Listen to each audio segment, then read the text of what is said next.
You know, when I was younger, I used to think that life was all about proving myself to others. I pushed myself so hard to be recognized, to be loved, to not be left behind.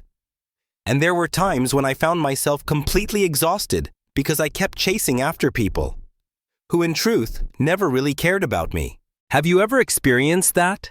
That feeling like you're knocking on a door again and again until your hands grow weary, yet no one opens it. And still you stand there hoping that one day that door will finally open. I was once like that. For years. And maybe you've been in that place too, haven't you? A friend of mine, he's also in his 50s, once told me, I spent half my life hoping a few people would recognize my worth. But then I realized that worth was never in their eyes, it was always in me. Simple words, but to truly understand them. Sometimes it takes a lifetime. I want you to imagine this: you walk into a room full of people. Everyone is busy. Everyone's eyes are elsewhere. Not a single glance lands on you. You stand there feeling invisible. In that moment, if you're not careful, you'll slip into a spiral of thoughts. How do I get them to notice me? What should I do so they won't leave me behind? And then, you start chasing. But pause for just a moment. Ask yourself, do I really need to chase them? Does my worth actually depend on their recognition? I've spent more than 30 years working in personal development, walking alongside thousands of people over 50. And here's what I've come to see. Most of our pain doesn't come from rejection. It comes from not knowing how to let go. We cling, we chase, we try to prove ourselves, and the truth is, the more we chase, the further we drift from who we really are. There was a psychology study at Harvard that I once read. It showed that people who constantly seek external validation experience stress levels twice as high as those who learn to self-validate. In other words, chasing others is like entering a race you can never actually win. And you know what? The fascinating part is this. When we stop chasing, that's when we finally see our own path. I still remember a moment so vividly. It was a quiet morning in a small cafe in the fall. Sunlight streamed through the window, and I watched the leaves drifting slowly to the ground. And in that moment, it hit me. No one has the right to decide my worth except me. Just like that leaf falling, not because someone told it to, but simply because it was time. It fell naturally, peacefully, beautifully. I'm not telling you this as some empty phrase, but as a reminder for you, and also for myself, that sometimes real freedom begins when we stop. Stop proving, stop chasing, and start returning to ourselves. Do you notice that as we get older, we long for peace more than excitement? I've spoken with many people in their 50s and 60s who've told me, I no longer want to chase recognition. I just want to live truthfully, to live peacefully. But here's the paradox: when you stop chasing, that's when others begin to notice you. Because then you radiate a different kind of energy, a calmness, a quiet confidence. Once I met a woman in one of the personal development classes I was teaching. She had been through a broken marriage, spending years trying to hold on to a man who no longer loved her. When she first came to class, her eyes were tired, her shoulders heavy. But after several sessions, she told me, I've decided to stop. I'm not chasing anymore. And strangely enough, I feel lighter than I have in years. That day she smiled a smile that I think had been missing from her face for a very long time. I want you to pause and reflect. Is there someone in your life you're still chasing? Are you still seeking validation from people who never truly see you?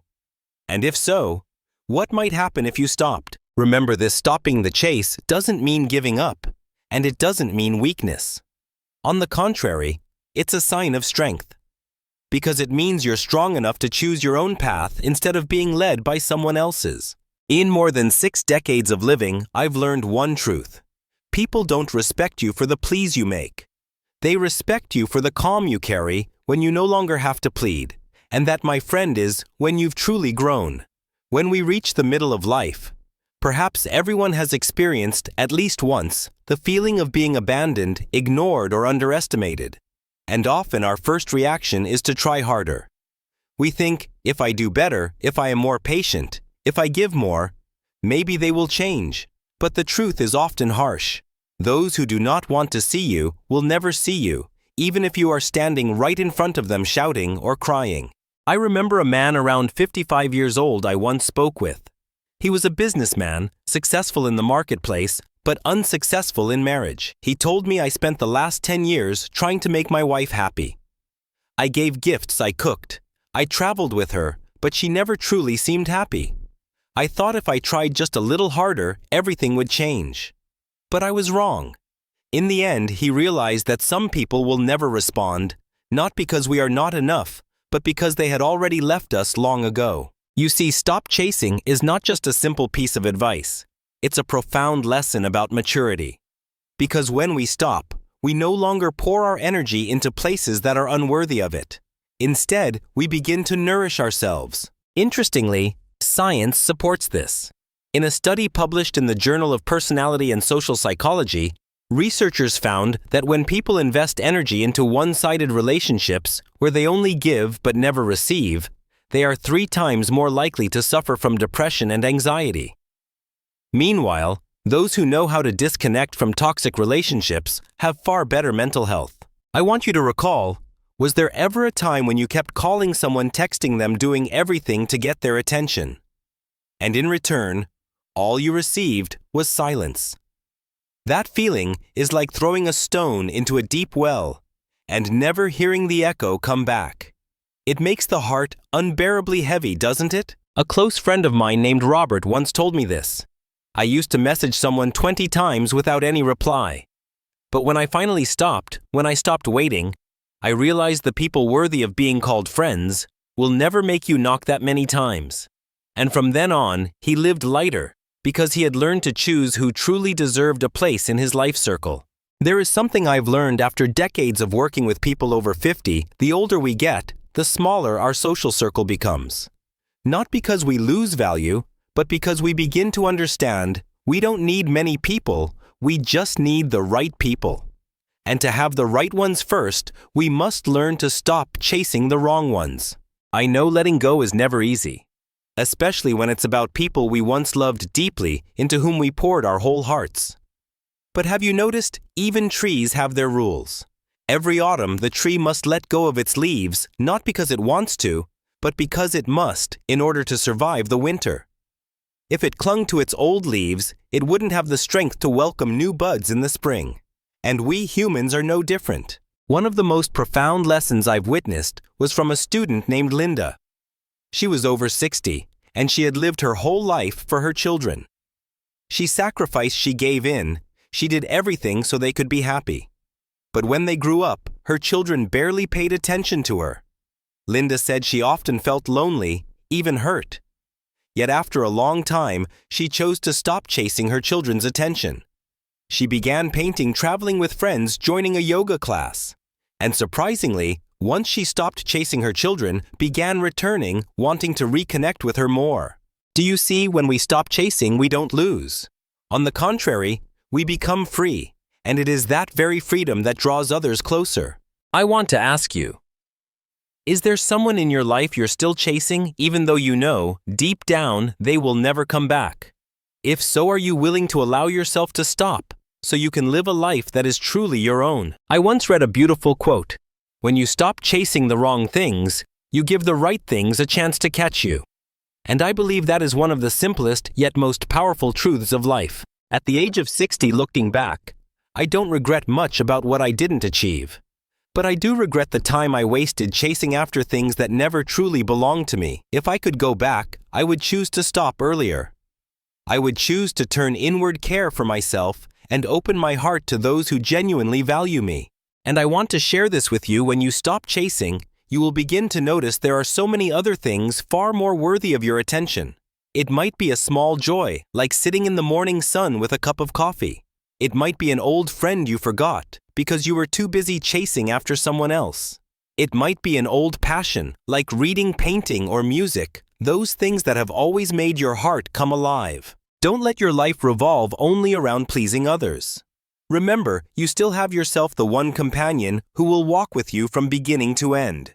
And if you don't cherish yourself, no one else can do it for you. So my dear friend, stop chasing is not a pessimistic call. It is a wake-up call. A reminder that you don't need to chase to be loved. Real love, real respect, They will find you when you live true to yourself. My dear friend, as we come to the end of this journey together, I want us to pause for a moment. Maybe you're sitting in your familiar room right now, or maybe you're listening to me in the middle of a quiet afternoon. I want you to take a deep breath and then slowly exhale, because sometimes a life change doesn't begin with loud dramatic actions. It begins in a silent, still moment just like this. I often remember a small story. A man in his early 50s once came to see me for a private session. He said, "All my life I've been chasing acceptance. I was afraid of rejection, afraid that people would think I wasn't good enough. But the more I chased, the more exhausted I became. And in the end, I realized what I really needed wasn't approval from the outside, but acceptance from within." Have you ever found yourself in that situation, that moment when you suddenly realize that everything you've been looking for was already within you all along? This reminds me of an important truth. Self-respect is the mirror that reflects your true worth.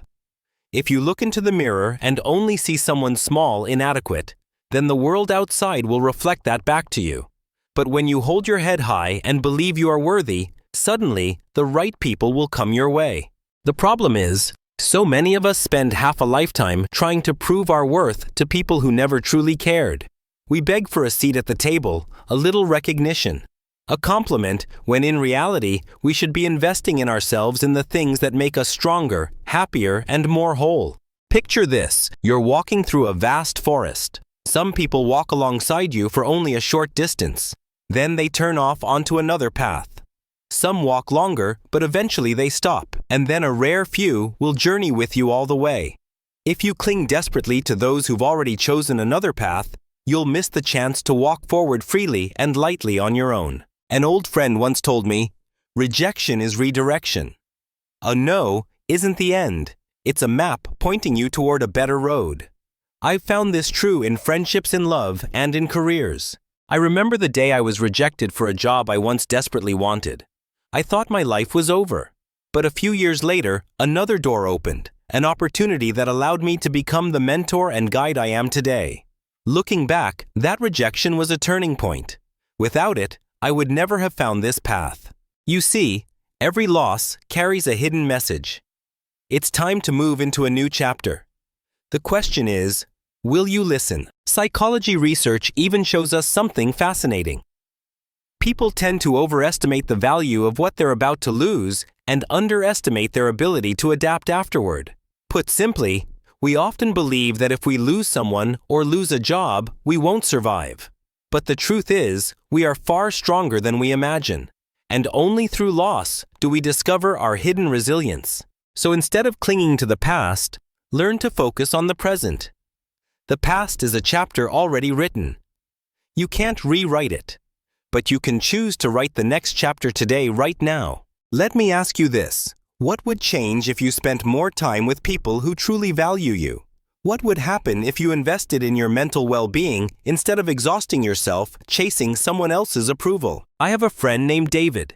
He went through a divorce at 55. At first, he was devastated. He said, "I felt like the whole world had turned its back on me." But after a year, he started spending time with his grandkids, learning to paint, practicing yoga, and writing in his journal. When I saw him recently, he smiled and told me, "I've never felt freer. I lost someone who no longer fit in my life, but I found myself again." Do you see, a life change can be born even in pain if we choose to look at it differently? The more I work with older adults, the more I see this truth. Every stage of life has its own value. Never think that at 50 or 60, it's too late. In fact, this is when you carry the wisdom, patience, and perspective that youth never had. I've seen people over 60 learn new skills, write books, travel the world, even start businesses. And they succeed not because they're young, but because they dared to live fully at the age they are. Perhaps one of the most important lessons I want you to carry today is this: stop comparing yourself to others. Every journey is unique. Others may be faster, slower, wealthier, healthier, but they will never be you. And your uniqueness is your true value. I want to leave you with one last image. Imagine standing before a mirror. What do you see?